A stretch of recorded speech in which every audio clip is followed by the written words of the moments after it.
السلام علیکم معزز سامعین، تو کیسے ہیں آپ؟ امید کرتا ہوں اب سب بہن بھائی ٹھیک ٹھاک ہوں گے۔ میڈیکل سائنس کا ایک اور کارنامہ، ایڈز کا دوسرا مریض بھی ٹھیک ہو گیا ہے۔ ایڈز دنیا کی سب سے خطرناک بیماری ہے۔ میڈیکل سائنس ابھی تک اس کا مکمل علاج کرنے کے لیے کوششاں ہیں۔ اس سلسلے میں ابھی لندن میں ایک دوسرے مریض کا کامیاب علاج کیا گیا ہے۔ یہ اس بات کا ثبوت ہے کہ میڈیکل سائنس نے ایڈز کا علاج ڈھونڈ لیا ہے۔ ڈاکٹروں کا ایسا کہنا تھا جنہوں نے اسے پورے علاج میں حصہ لیا۔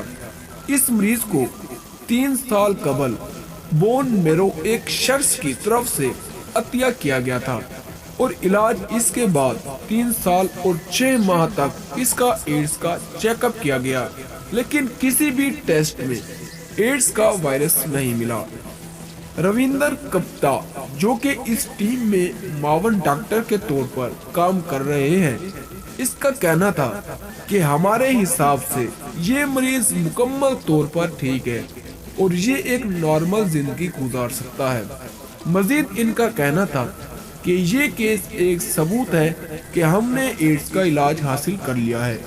مسٹر گپتا کا کہنا تھا کہ اگرچہ یہ کہنا قبل از وقت ہے کہ یہ ایڈز کا 100% درست علاج ہے، اگرچہ ان کا مریض بہت بہتر محسوس کر رہا ہے، مگر اب بھی اسے کچھ اختیار سے رہنا ہوگا۔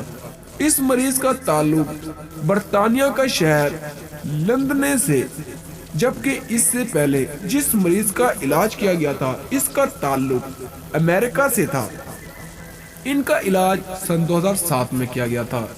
دنیا میں اس وقت 37 ملین سے زیادہ لوگ اس مرض میں مبتلا ہیں اور اس بات کے منتظر ہیں کہ کب اس مرض کا مکمل اور درست علاج تشخیص ہو اور وہ زندگی کی طرف لوٹ آئیں۔